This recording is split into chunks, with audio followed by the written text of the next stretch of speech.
Perkenalkan, nama saya Muhammad Jufan Prayetno, NIM 2019-12167 dari kelompok 9, kelas 5 paralel, Sistem Pengendalian Manajemen, yang menerangkan tentang analisis laporan kinerja keuangan. Pokok-pokok pembahasan dalam analisis laporan kinerja keuangan, yang pertama adalah menghitung varian, kedua variansi dalam praktik, yang ketiga keterbatasan analisis variansi. Bab ini memfokuskan pada analisis atas ukuran-ukuran kinerja keuangan. Menghitung varian adalah bagian yang menjelaskan bagaimana varian antara data aktual dan data anggaran dihitung untuk unit bisnis. Tertanam di dalam anggaran laba adalah perkiraan-perkiraan tertentu mengenai kondisi dari industri secara keseluruhan dan pangan pasar perusahaan, harga menjualnya dan struktur biayanya. Hasil dari perhitungan varian lebih dapat ditindaklanjuti bila perubahan dalam hasil aktual dianalisis terhadap hasil-hasil perkiraan ini, di mana kerangka analisis yang digunakan dalam analisis varian meliputi ide-ide berikut ini. Pertama, mengidentifikasi faktor-faktor penyebab kunci yang mempengaruhi laba. Kedua, merinci varian laba keseluruhan berdasarkan faktor-faktor penyebab kunci tersebut.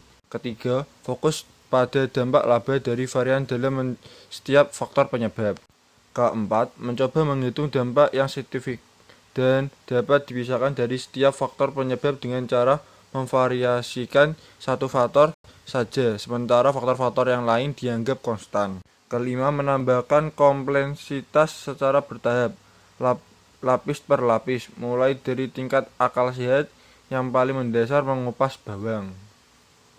Yang keenam, menghentikan proses tersebut ketika kompleksitas yang ditambahkan di tingkat yang baru dibuat tidak dijustifikasi dengan tambahan wawasan mengenai faktor-faktor penyebab yang mendasar varian laba keseluruhan. Jenis-jenis varian. Ada varian pendapatan dan varian beban, di mana varian pendapatan ada varian harga penjualan, varian bauran dan volume, varian baruan, varian volume, analisis pendapatan lainnya, penetrasi pasar dan volume industri. Dan di varian beban terdapat biaya tetap dan biaya variabel. Varian pendapatan. Pertama kita akan membahas tentang varian harga penjualan, di mana varian harga penjualan dihitung dengan mengalihkan selisih antara harga aktual dan harga standar dengan volume aktual. Lalu varian bauran dan volume. Varian bauran dan volume seringkali tidak dapat dipisahkan. Varian volume diakibatkan dari penjualan lebih banyak unit daripada yang dianggarkan. Sedangkan varian bauran diakibatkan dari menjual proporsi produk yang berbeda dari yang diasumsikan dalam anggaran.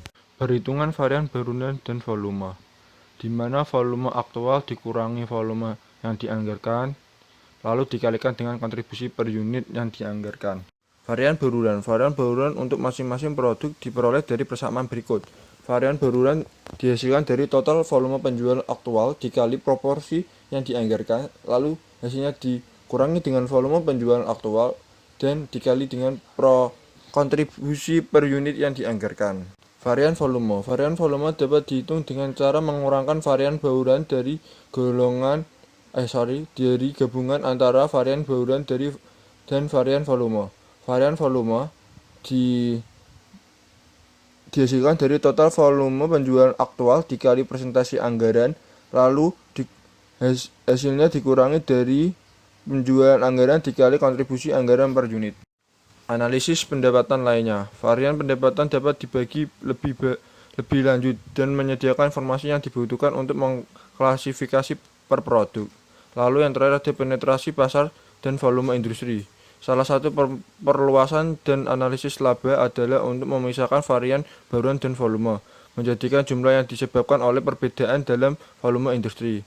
Persamaan berikut ini digunakan untuk memisahkan dampak presentasi pasar dan volume industri untuk varian bauran dan volume, di mana varian pasar didapatkan dari penjualan aktual dikurangi volume industri, lalu hasilnya dikalikan dengan penetrasi pasar yang dianggarkan, lalu dikalikan lagi dengan kontribusi per unit yang dianggarkan. Selanjutnya ada varian beban, di mana varian beban terbagi menjadi dua, yaitu biaya tetap dan biaya variabel. Biaya tetap adalah varian antara biaya tetap aktual dengan yang dianggarkan, didapatkan dari pengurangan karena biaya ini tidak dipengaruhi baik oleh volume penjualan maupun volume produksi.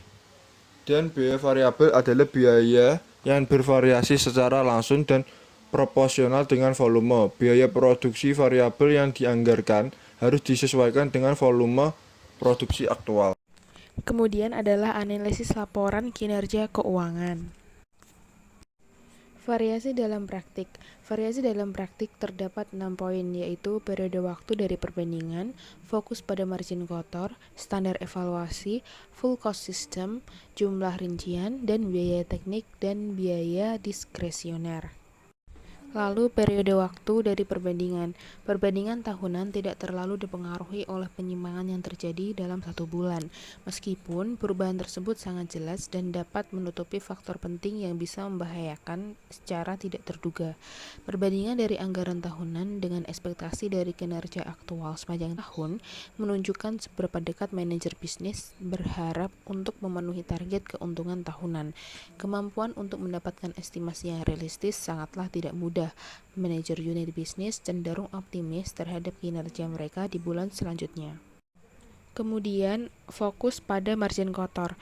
Laba kotor adalah perbedaan penjualan akrual dan biaya produksi standar. Diasumsikan harga jual dianggarkan konstan sepanjang tahun.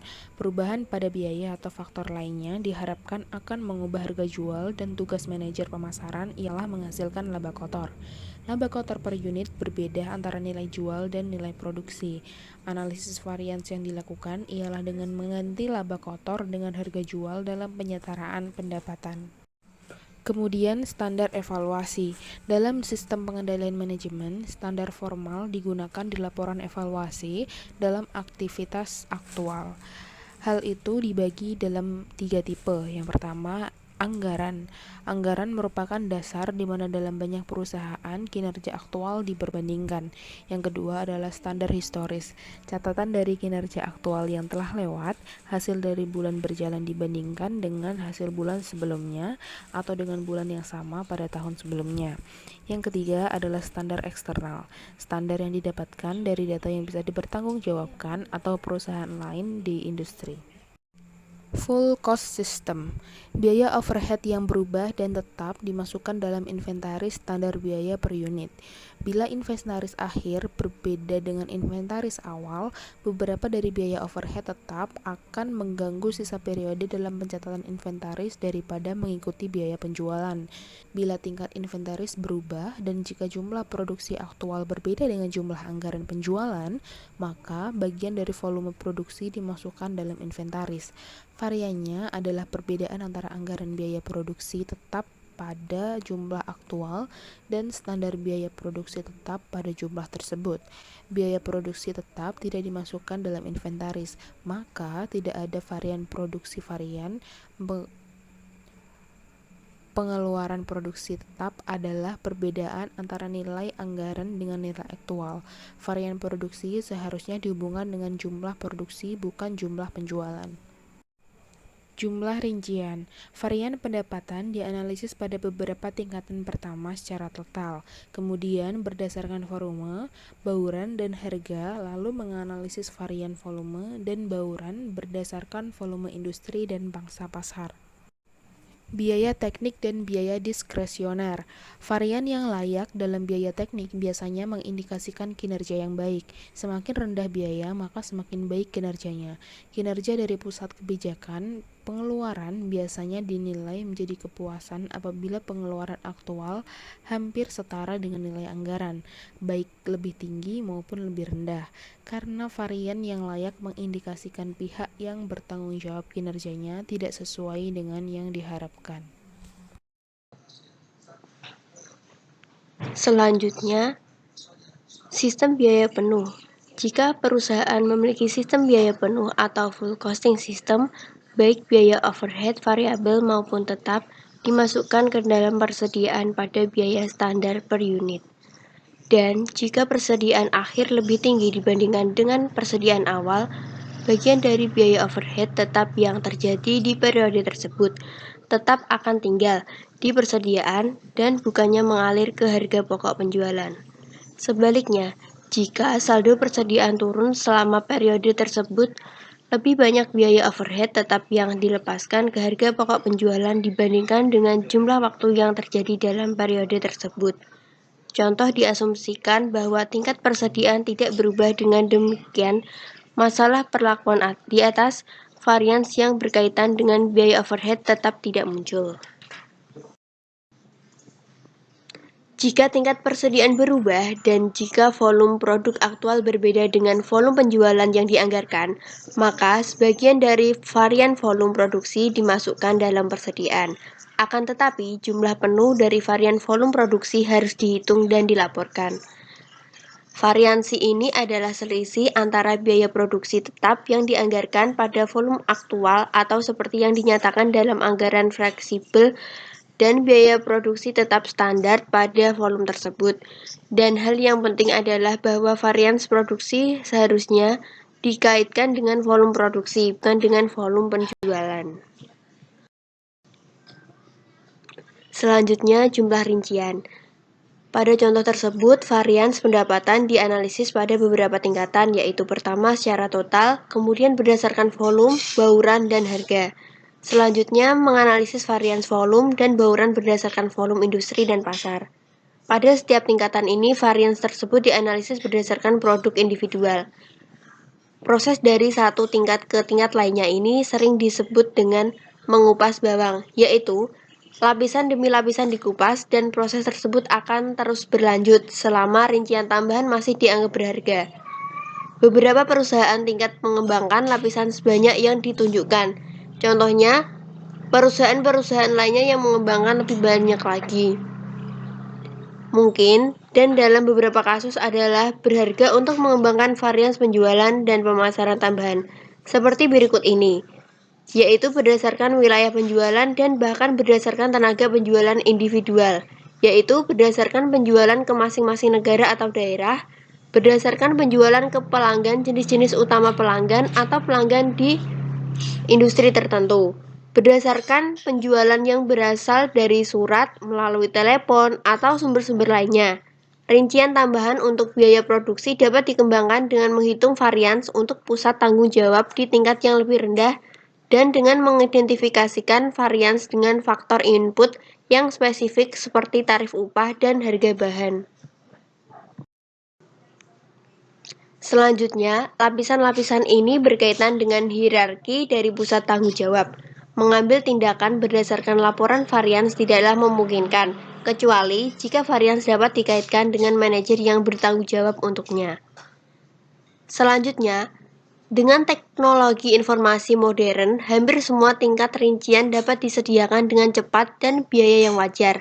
Masalahnya adalah memutuskan beberapa banyak yang diperlukan. Jawabannya sebagian bergantung pada informasi yang diminta oleh setiap manajer, beberapa berorientasi pada angka, sementara yang lain tidak. Dalam situasi yang ideal, ada data dasar untuk membuat semua jenis analisis, tetapi hanya bagian kecil dari data ini yang dilaporkan secara rutin. Biaya teknik. Sebagaimana ditunjukkan di bab 4, varians dalam biaya teknik dipandang dengan cara yang berbeda secara mendasar dari varians dalam biaya kebijakan. Varians yang menguntungkan dalam biaya teknik biasanya merupakan indikasi dari kinerja yang baik, yaitu semakin rendah biayanya, maka semakin baik kinerjanya. Hal ini bergantung pada kualifikasi bahwa kualitas dan pengantaran tepat waktu dinilai memuaskan. Walaupun analisis varians adalah alat yang ampuh, alat tersebut memiliki beberapa keterbatasan. Keterbatasan yang penting adalah bahwa walaupun analisis ini mengidentifikasikan di mana varians terjadi, tetapi tidak mengatakan mengapa varians ini terjadi atau apa yang dilakukan mengenainya. Misalnya, laporan tersebut mungkin saja menunjukkan adanya varians signifikan yang tidak menguntungkan dalam beban pemasaran, dan mungkin saja mengidentifikasikan variasi ini dengan beban promosi penjualan yang tinggi. Tetapi laporan tersebut tidak menjelaskan mengapa beban promosi penjualan tinggi dan apa, jika ada, tindakan yang sedang dilakukan. Selanjutnya, terdapat 3 keterbatasan analisis varians. Yang pertama ialah tidak memberikan alasan ketika varians sedang berlangsung. Yang kedua ialah penentuan signifikansi varians. Yang ketiga ialah laporan kinerja menjadi lebih teragregasi. Varians yang ditiadakan dapat menimbulkan misinformasi kepada pembaca. Kemudian, penjelasan mengenai poin yang pertama, yaitu tidak memberikan alasan ketika varian sedang berlangsung, dapat digambarkan dengan contoh sebagai berikut.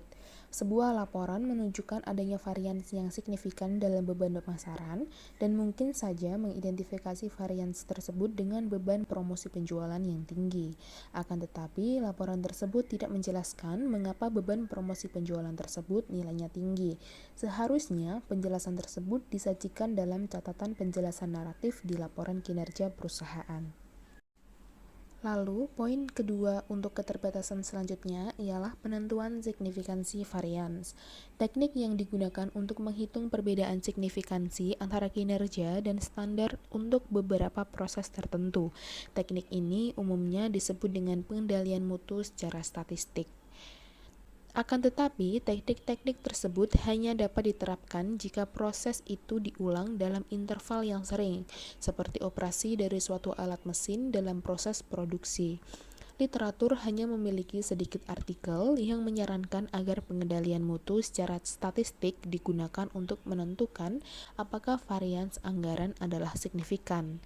Akan tetapi, saran ini hanya memiliki sedikit relevansi pada tingkat unit bisnis karena jumlah tindakan repetitif yang diperlukan tidak ada. Secara konsep, varians sebaiknya diinvestigasi hanya apabila manfaat yang diharapkan dari perbaikan masalah tersebut melebihi biaya investigasinya. Tetapi, suatu model yang didasarkan pada asumsi ini memiliki begitu banyak ketidakpastian sehingga hanya menjadi perhatian akademisi. Oleh karena itu, manajer mengandalkan penilaian dalam memutuskan varians apa yang signifikan. Lebih lanjut lagi, jika suatu varians adalah signifikan tetapi tidak dapat dikendalikan, seperti inflasi yang tidak terduga, maka tidak ada gunanya untuk melakukan investigasi. Untuk poin selanjutnya ialah laporan kinerja menjadi lebih teragregasi. Untuk gambarannya bisa kita lihat di contoh sebagai berikut. Manajer yang melihat kinerja biaya produksi unit bisnis mungkin memperhatikan bahwa biaya tersebut sesuai dengan anggaran. Namun, hal ini bisa saja terjadi karena kinerja baik dari perusahaan kemudian ditiadakan oleh kinerja buruk di perusahaan lain. Demikian jika varian semakin teragregasi, manajer akan semakin bergantung pada penjelasan, prediksi yang menyertainya, dan manajer dengan mudah memberikan penjelasan mengenai penyebab dari varians tersebut. Akan tetapi, manajer unit bisnis dan setiap orang di atasnya harus bergantung pada penjelasan yang menyertai laporan varians dari perusahaan tersebut.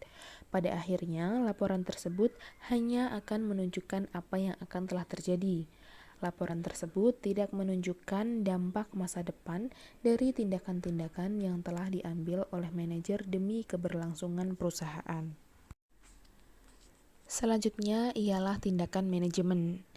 Manajemen memerlukan laporan keuangan formal untuk melakukan tindakan bagi keberlangsungan perusahaannya. Laporan formal menginformasikan kesan umum bahwa manajer senior telah mengetahui dari sumber-sumber yang disajikan dalam laporan. Prinsip yang digunakan dalam menganalisis laporan keuangan formal ialah laporan laba rugi bulanan sebaiknya berisi hal-hal yang tidak terduga. Informasi tidak terduga tersebut dapat berupa email, telepon, faksmail, atau pertemuan pribadi. Berdasarkan informasi tersebut, manajemen dapat bertindak sebelum menerima laporan formal. Kemudian adalah manfaat laporan formal. Laporan formal memberikan tekanan yang diinginkan kepada manajer di tingkat yang lebih rendah untuk mengambil tindakan perbaikan atas inisiatif mereka sendiri. Tindakan tersebut dapat berupa pujian atas kerja yang telah dilakukan dengan baik, saran-saran untuk melakukan hal secara berbeda, memproses, atau tindakan ketenaga kerjaan yang lebih drastis lagi. Akan tetapi, tindakan-tindakan ini tidak dilakukan untuk setiap unit bisnis di setiap bulannya. Selama bisnis berjalan dengan baik, pujian adalah hal yang paling diperlukan, dan kebanyakan orang tidak mengharapkan untuk memperoleh pujian secara rutin. Sekian presentasi yang dapat kami sampaikan. Apabila ada salah perkataan ataupun saran dan kritik yang membangun, silahkan tinggalkan di kolom komentar. Wassalamualaikum warahmatullahi wabarakatuh.